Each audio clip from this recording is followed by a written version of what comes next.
श्री राम जय जय राम। श्री रामदेव जी का चरित्र है। जल थल और अग्नि आदि में सर्वत्र अपने इष्ट का ही दर्शन करूँगा। यह प्रतिज्ञा श्री रामदेव जी की उसी प्रकार निभी जैसे कि त्रेता युग में नरसिंह भगवान के दास श्री प्रहलाद जी की निभी। बचपन में ही उनके हाथ से विट्ठलनाथ भगवान ने दूध पिया।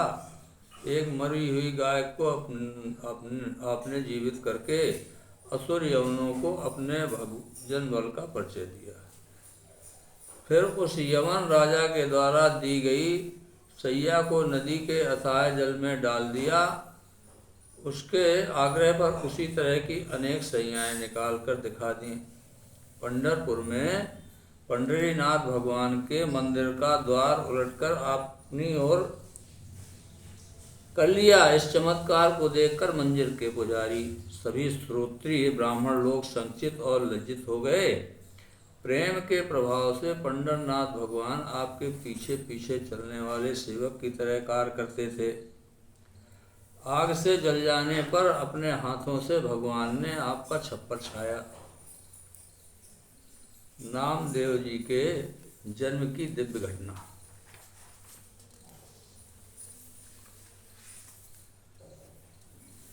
श्री नामदेव जी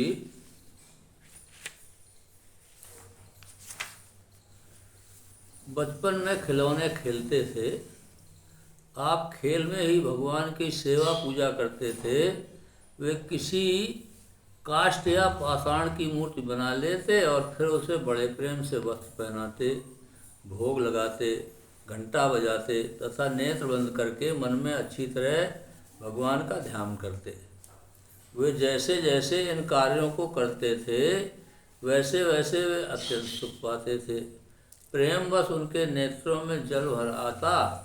नामदेव जी अपने नाना वामदेव जी से बार बार कहते कि भगवान की सेवा मुझे दे दीजिए, सेवा मुझे बहुत प्यारी लगती है। इस प्रकार नामदेव जी ने बार बार कहा। कुछ समय बाद वामदेव जी ने नामदेव से कहा कि मैं एक गांव को जाऊंगा और 3 दिन में लौट आऊँगा। तब तक तुम भगवान की सेवा करना और भगवान को दूध पिलाना, स्वयं मत पी जाना। यदि अच्छी प्रकार से 3 दिन सेवा करोगे तो तुम्हें ही सेवा सौंप दी जाएगी। श्री नामदेव जी के हृदय में सेवा प्राप्त करने की लालसा बढ़ी। वे नाना जी से बार बार पूछते कि अभी आप गए नहीं। एक दिन नाना जी के बाहर गांव जाने का समय आ गया, वे चले गए। नामदेव जी ने अच्छी तरह देखभाल कर कड़ाही में 2 सेर दूध डाला और मन में निश्चय किया कि दूध को औटाकर अति उत्तम बनाऊं जिससे प्रसन्न होकर प्रभु पी लें। श्री नामदेव जी के हृदय में प्रेम की बड़ी भारी उमंग थी। उन्हें चिंता भी थी कि सेवा में कोई त्रुटि न हो जाए। बालक नामदेव जी दूध औटाकर उसे एक सुंदर कटोरे में भरकर भगवान के समीप ले आए। दूध में इलायची और मिश्री मिलाई। दूध पिलाने की आशा से पर्दा कर दिया। कुछ देर प्रेम की लंबी सांसें भरते रहे, फिर पर्दा हटाकर देखा तो दूध भरा कटोरा जो का तो रखा था। इससे इनके मन में बड़ी निराशा हुई और भगवान से प्रार्थना करने लगे कि प्रभु आप दूध पीकर तृप्त हो जाएं। श्री नामदेव जी भगवान को दूध भोग लगाते और फिर देखते कि भगवान ने दूध नहीं पिया। इस प्रकार 2 दिन बीत गए। स्वयं भी उन्होंने अन्न जल आदि कुछ भी ग्रहण नहीं किया और इस बात को अपने मन में छिपाकर ही रखा। माता जी को भी नहीं बताया और भूखे प्यासे ही रात को सो गए, पर चिंता के कारण निद्रा नहीं आई। तीसरे दिन सवेरा हुआ, फिर उसी प्रकार सावधानी से दूध को औटाया, इलायची मिश्री मिलाई और आज प्रभु अवश्य ही दूध पिएंगे। इस भाव से मन को मजबूत करके भगवान के सामने दूध रखा और कहा प्रभु नाना जी दूध पिलाने को कह गए थे, आप दूध को पी लीजिए तभी मैं प्रसन्न होऊंगा।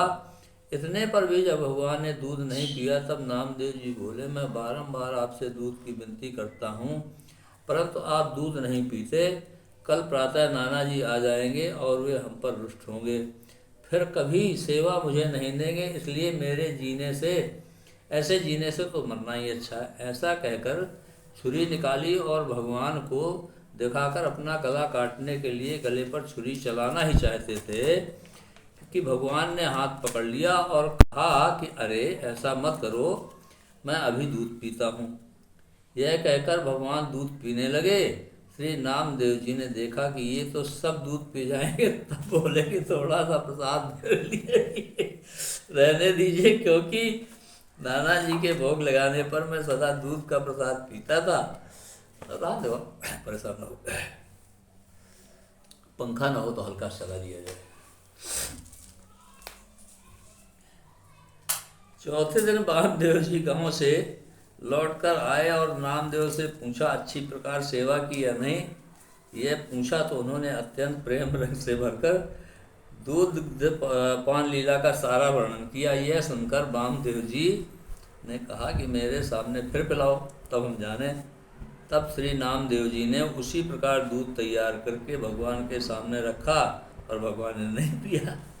तब अड़ गए, उसी प्रकार छुरी निकाल कर गला काटने को तैयार हो गए कि कल पीकर आज नाना जी के सामने मुझे झूठा बनाना चाहते हो, आपको दूध पीना ही पड़ेगा। बालक के प्रेम हट से प्रसन्न होकर भगवान ने वामदेव जी के देखते देखते दूध पिया और प्रसाद नामदेव को पिलाया। वामदेव जी ने सोचा कि मैंने जीवन भर सेवा की पर दर्शन नहीं हुए, आज बालक के प्रभाव से दर्शन हुए। इस प्रसंग के द्वारा भगवान ने यह दिखला दिया कि मैं भक्त के वश में होकर उसके प्रेम के कारण अर्पित भोग को ग्रहण करता हूँ। एक बार मुसलमानों के राजा सिकंदर लोदी ने श्री नामदेव जी को बुलाकर कहा कि आप साहब से मिले हैं, उनका दर्शन करते रहते हैं, ऐसा मैंने सुना है, तो हमें भी साहब से मिला दीजिए और कुछ विचित्र चमत्कार दिखाइए। श्री नामदेव जी ने कहा कि यदि हम में से कोई शक्ति या चमत्कार होता तो फिर खाने के लिए धंधा क्यों करते। श्री राम जय जय, इसको इतना हो तो धीमा कर ले और थोड़ा धीमा कर और लो। फिर खाने के लिए धंधा ही क्यों करते। किसी प्रकार दिन भर धंधा सिलाई छपाई करने से जो भी कुछ मिल जाता है उसे संतों के साथ बांट कर खाता हूँ। अच्छा, नामदेव जी दर्जी होते हैं, तो जैसे इनका नाम है नामदेव, तो ये दर्जी थे, क्योंकि इनके यहाँ जो है सिलाई छपाई का काम होता था। जो भी मिल जाता उसे संतों के साथ बांट कर खाता हूँ। उन्हीं संतों की सेवा के प्रताप से लोग मुझे भक्त कहते हैं और दूर दूर तक मेरा नाम फैल गया है। तभी आपने भी हमें यहाँ अपने यहाँ दरबार में बुलाया है। यह सुनकर बादशाह ने कहा, आप इस मरी हुई गाय को जीवित कर दीजिए और अपने घर को जाइए, नहीं तो कारागार में रहना पड़ेगा, क्योंकि तुम झूठे भगत बनकर लोगों को ठगते हो।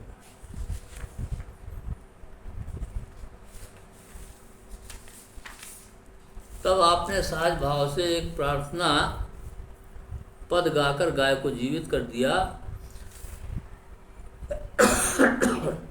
और प्रभु कृपा का अनुभव करके सुखी हुए। यह देखकर बादशाह अत्यप्रसन्न हुआ और श्री नामदेव जी के चरणों में पड़ गया। यह विचित्र चमत्कार देखकर बादशाह ने श्री नामदेव जी से कहा कि आप कृपा करके कोई देश या गांव ले लीजिए जिससे मेरा भी कुछ नाम हो जाए। आपने उत्तर दिया कि हमें कुछ भी नहीं चाहिए। फिर बादशाह ने एक मणजटित सैया आपको दी। श्री नामदेव जी उसे अपने सिर पर रखकर चलने लगे। तब उसने कहा कि 10-20 आदमी मैं आपके साथ भेजता हूँ, वे इस पलंग को ले जाएंगे और आपके निवास स्थान तक पहुँचा देंगे।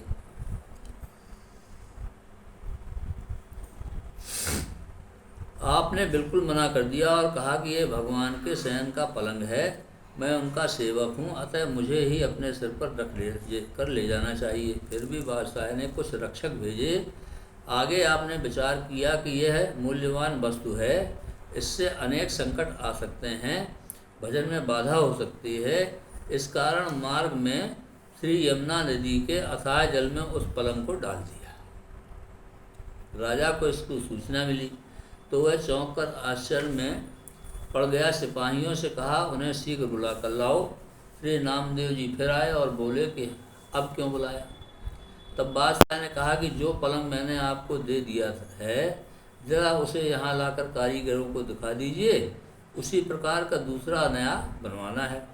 श्री नामदेव जी बादशाह को लेकर नदी पर आए और जल में प्रवेश करके अपने अनेक पलंग वैसे और उनसे भी मूल्यवान निकाल कर डाल दिए और बादशाह से बोले, आप अपना पलंग पहचान लो। यह देखकर उसकी सुध जाती रही। श्री नामदेव जी की भक्ति का महात्म्य। श्री नामदेव जी की करामात देकर बादशाह भयवश उनके चरणों में आ गिरा और प्रार्थना करने लगा कि मुझे ईश्वर के दंड से बचा लीजिए। श्री नामदेव जी ने कहा, यदि क्षमा चाहते हो तो एक बात करो कि पुनः इस प्रकार कभी किसी साधु को दुख मत देना। इसे बादशाह ने स्वीकार कर लिया। फिर उन्होंने कहा कि फिर अब कभी मुझे मत बुलाना। ऐसा कहकर श्री नामदेव जी वहाँ से चल दिए। उनकी इच्छा हुई कि पहले पंडरीनाथ जी के मंदिर में चलूं, प्रभु के नाम गुण कीर्तन का नित्य नेम पूरा कर लूं। मंदिर पर गए तो द्वार पर बहुत भीड़ भाड़ दिखाई पड़ी। जूतों की चोरी की शंका से शायद मन एकाग्र न हो, इसलिए कपड़े में लपेट कर जूतों को कमर में बांध लिया।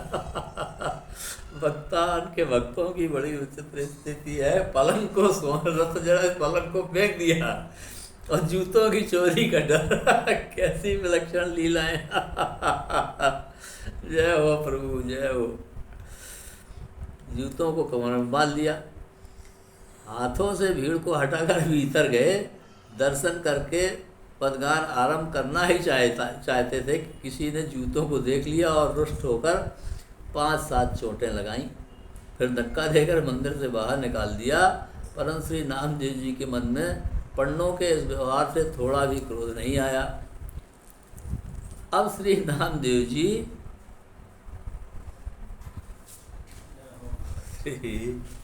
राम जय राम, जय जय राम। श्री राम जय राम, जय जय राम। श्री राम जय राम, जय जय राम। श्री राम जय राम, जय जय राम।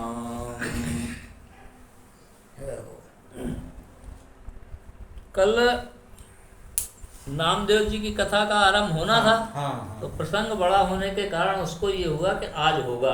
हाँ, थोड़ा सा पढ़ के। हाँ, तो हो गई आज। अब जितना हुआ है हम बताए दे रहे, तो आगे चलेंगे। हाँ।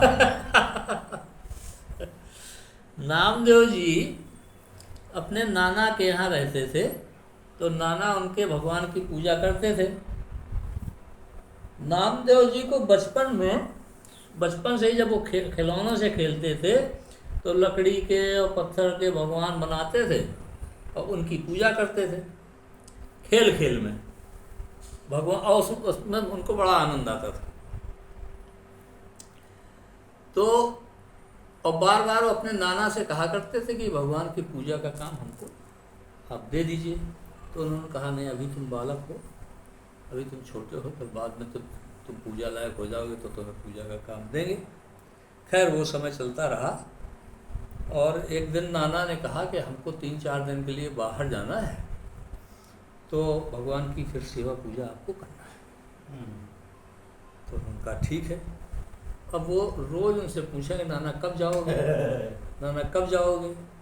तो फिर वो एक दिन जब समय आ गया उनके जाने का, तो नाना ने कहा कि अब मैं 3-4 दिन के लिए जा रहा हूँ, भगवान की सेवा करना, भगवान को भोग लगाना, खूब अच्छी तरह से सेवा करना, और अगर उस सेवा में तुम पास हो गए, भगवान की सेवा में कोई त्रुटि नहीं रहेगी, तो फिर सेवा का काम तुमको दे दिया जाएगा। ऐसा उनके नाना ने कहा और कह के वो चले गए।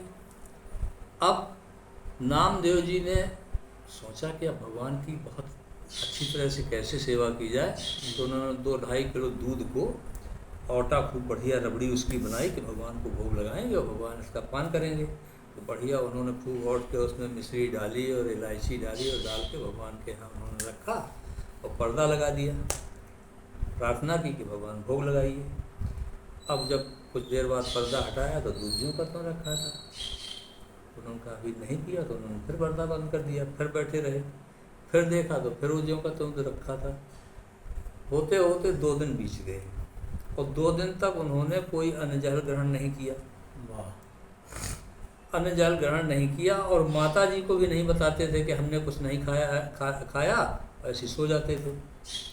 तीसरे दिन, चौथे दिन उनके नाना को आना था। तीसरा दिन जब था तो नामदेव जी ने कहा कि प्रभु आप दूध नहीं पी रहे, नाना ने मुझको सेवा सौंपी थी और नाना को जब पता लगेगा कि मैंने आपको भूखा रखा है, आपने दूध नहीं पिया, तो हम सेवा नहीं फिर करेंगे। सेवा नहीं करने देंगे हमको। इसलिए जो है आप दूध पी लो। और फिर पर्दा बंद किया, लेकिन वो दूध उन्होंने जो का तो रखा रहा।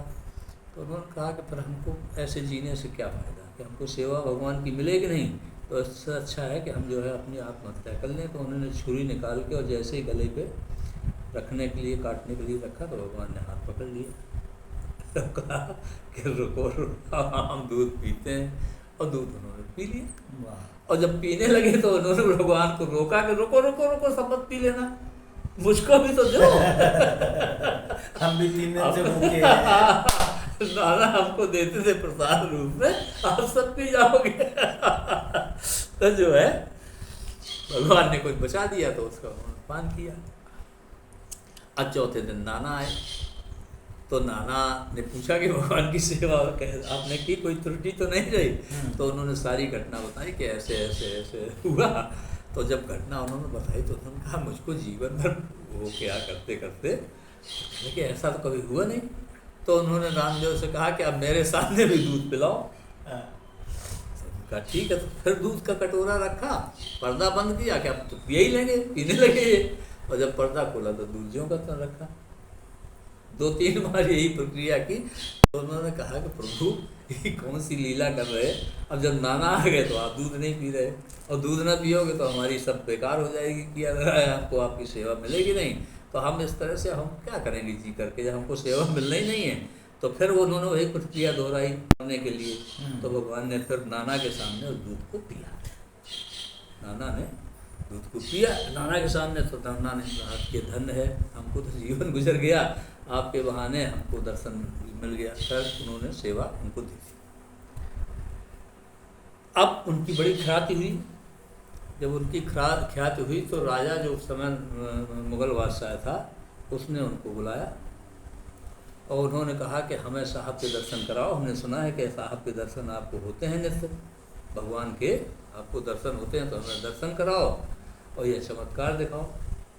तो उन्होंने कहा कि बादशाह सलामत, हम तो सिलाई का काम करते हैं और कपड़ों की छपाई का काम करते हैं, हम तो हमारे पास क्या सामर्थ्य है भगवान के हम साहब के दर्शन करें।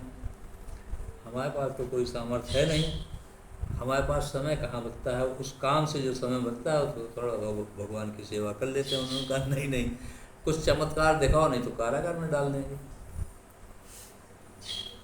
तो उन्होंने कहा क्या करना है। तो उन्होंने कहा एक मरी हुई गाय है, इसको आप जिंदा करो। तो जिंदा कर दिया उन्होंने। जब जिंदा कर दिया तो राजा ने साष्टांग प्रणाम किया। अब वो चले गए। कुछ दिन बाद बादशाह ने फिर बुलाया और कहने लगे कि हम आपकी भक्ति से बहुत प्रसन्न हैं और हम आपको एक रत्न जड़ित सोने का पलंग देना चाहते हैं। तो वो उन्होंने दिया। तो नामदेव जी ने उसको अपने सर पे रखा और वजनदार था वो। तो राजा ने, बादशाह ने कहा कि हम 4-6-10 आदमी भेजे दे रहे हैं, वो इस पलंग को आपके यहाँ पहुँचा देंगे। कह लगे नहीं नहीं, कह ये इसमें मेरे भगवान जी इस पर लेटेंगे, भगवान जी के लिए पलंग ये दिया गया है, तो मैं इसको अपने सर पे ही लेके जाऊँगा। लेकिन वो राजा ने 2-4 सिपाही उनके पीछे लगा दिए, चूँकि कीमती था कि कहीं कोई छीन न ले, चोर ओर। तो उन्होंने सुरक्षा की दृष्टिकोण से पीछे से लगा दिया कि देखते रहना। अब नामदेव जी रास्ते में सोचते जाते थे कि ये तो बड़ा कीमती पलंग है, इसमें तो बड़ा विघ्न आएगा, इसकी सुरक्षा करनी पड़ेगी, इसमें लोगों की निगाह रहेगी, हमारा भगवान के भजन से इस पर ध्यान बढ़ जाएगा। तो उन्होंने कहा बढ़े जाए, तो जमुना जी थी तो उन्होंने जमुना जी में फेंक दिया। समझे, जमुना जी में फेंक दिया। अब वो सिपाही लौट के आए और कहने लगे उन्हें नामदेव जी ने तो पलंग फेंक दी। कहने लगे अच्छा, तो कल सिपाहियों को भेजा के फिर बुला के लाओ। तो फिर बुला के ले गए। वो कहने लगे मैंने वो पलंग आपको दिया था, अब एक काम करो, वो पलंग ले आओ जरा, हमको दूसरा पलंग बनवाना है, उसी तरह का कारीगरों को दिखाना है। तो नामदेव जी ने कहा कि हमने तो फेंक दिया जमुना जी में, थोड़ी कथा हम अपनी तरफ से मिला रहे। तो कहने लगे नहीं वो पलंग तो सही। तो कहने लगे चलो, तो बादशाह सलामत को लाए वो जमुना जी के किनारे, और अंदर घुसे तो वो पलंग और तमाम उसी तरह के और उससे अच्छे भी पलंग उन्होंने निकाल बाहर रख दिए। फेंक दिए। और कहने लगे मैं तो पहचान दो जिन तुम्हारा हो। तो जब राजा ने देखा तो वो साष्टांग हो गया कि इनका तो बड़ा चमत्कार है। तो उन्होंने कहा कि प्रभु अब ऐसा करो कि आप कोई हमसे गाँव ले लीजिए, कोई जागीर ले लीजिए। तो उन्होंने कहा हमको नहीं चाहिए कुछ, हमारे लिए तो ये भगवान ही बहुत है। तो इसको कुछ विस्मरण हो रहा। तो बहरहाल वो उन्होंने कुछ लिया नहीं, और उन्होंने हाँ बादशाह से ये कहा कि हमको अगर कुछ देना चाहते हो तो इतना दो कि अब हमको बार बार मत बुलाना। अच्छा अच्छा। किसी संत को इस प्रकार से कष्ट न देना, और हमको बार बार मत बुलाना, बस अगर देना है तो ये दे दो।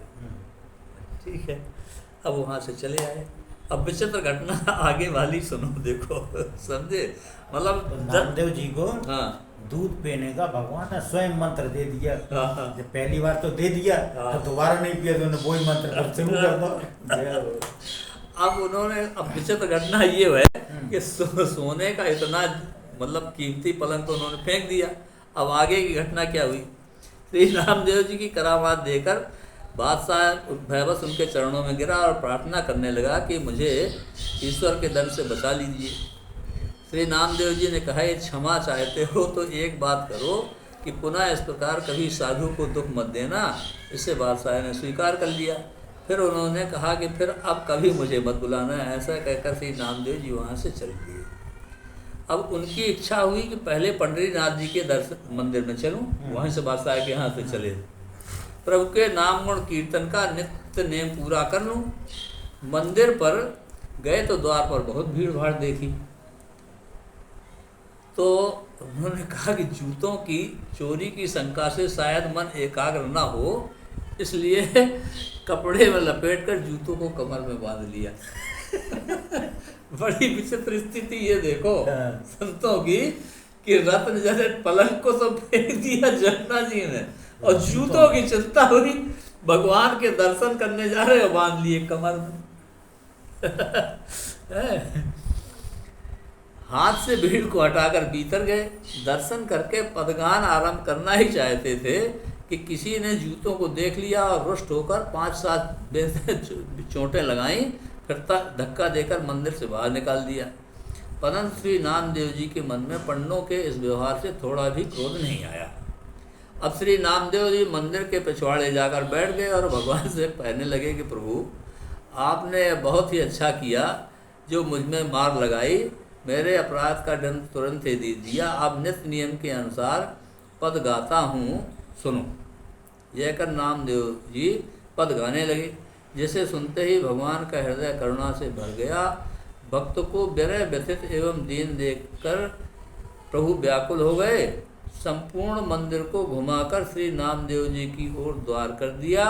यह देखकर जितने भी वेद पाठी पंडा पुजारी थे, सबके मुख की कांति क्षीण हो गई। सब ऐसे फीके पड़ गए जैसे पानी उतरने से मोती फीका हो जाता है। अब उनके हृदय में श्री नामदेव जी के प्रति बड़ी भारी श्रद्धा भक्ति उत्पन्न हो गई। सबों ने श्री नामदेव जी के सुख देने वाले चरणों में गिरकर क्षमा याचना की। उन्हें प्रसन्न देखकर सबको शांति प्रदान प्राप्त हुई। सर्वत्र भगवत दर्शन। एक बार अकस्मात ही सायंकाल में श्री नामदेव जी के घर में आग लग गई। पर आप तो जल थल और अग्नि में सर्वत्र अपने प्यारे प्रभु को ही देखते थे। अतः अपने घर में जो दूसरे सुंदर पदार्थ घी गुड़ आदि जलने से रह गए थे, वे भी उठा उठा कर जलते हुए आग में डालते हुए प्रार्थना करने लगे, हे नाथ, इन सब वस्तुओं को भी स्वीकार कीजिए। भक्त की ऐसी सुंदर भावना देखकर भगवान ने प्रकट होकर दर्शन दिया और हंसकर बोले कि अत्यंत कोमल मुझ श्याम सुंदर को तीक्ष्ण असह्य अग्नि की ज्वाला में भी देखते हो। श्री नामदेव ने कहा, प्रभु यह आपका भवन है, आपके अतिरिक्त दूसरा कौन यहाँ आ सकता है। यह सुनकर प्रभु प्रसन्न हो गए और अग्नि शीतल हो गए। प्रसन्न हुए भगवान ने अपने हाथों से नामदेव जी का सुंदर छप्पर छा दिया। सुबह होते ही लोगों ने वैसा सुंदर छप्पर देखा तो आश्चर्य में पड़ गए और नामदेव जी से पूछने लगे, ये किसने छाया है? जिसने यह छाया है उसे बता दो तो हम भी छवा लें, जितनी मजदूरी वह मांगेगा हम उतनी दे देंगे। नामदेव जी ने कहा, ऐसे छप्पर की छवाई के लिए तन मन प्राण सब देने पड़ते हैं।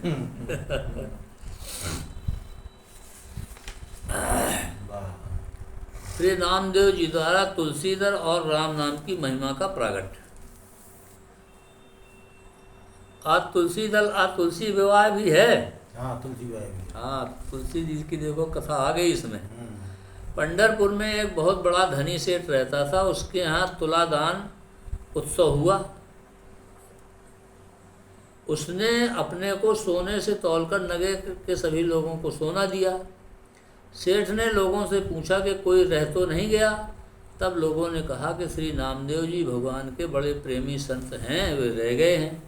सेठ ने कहा, उन्हें बुला कर लाओ। सेठ के नौकर मुनीम बुलाने गए। दान ब्राह्मणों को दो, हमें कुछ भी नहीं चाहिए। यह कहकर बड़भागी श्री नामदेव जी ने पहली और दूसरी बार लोगों को वापस लौटा दिया। यहाँ भी देखो स्पष्ट हो गया कि उन्होंने कहा कि दान ब्राह्मणों को दो, मतलब वो नामदेव जी दर्जी थे जाते। दान ब्राह्मणों को दो, हमें कुछ भी नहीं चाहिए। यह कहकर बड़भागी श्री नामदेव जी ने पहली और दूसरी बार लोगों को लौटा दिया।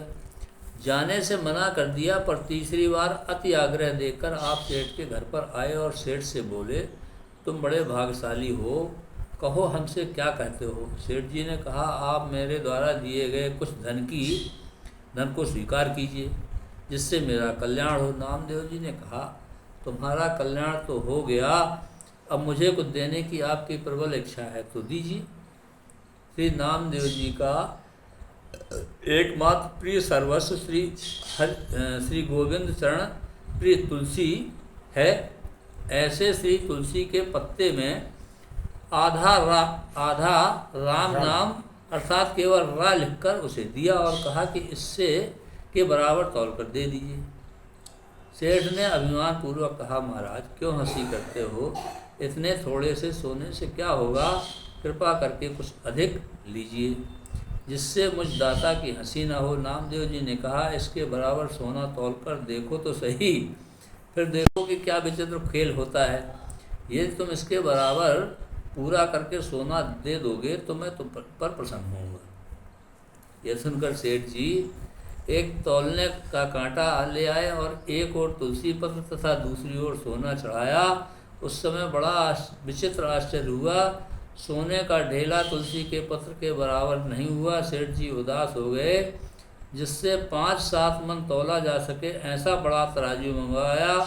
उस पर एक ओर तुलसी पत्र, दूसरी ओर घर भर का संपूर्ण सोना चांदी याद रखा। पूरा न पड़ने पर जात कुटुंब वालों के घरों से ला कर बहुत सा धन रखा, परंतु वह सब तुलसी पत्र के बराबर नहीं हुआ।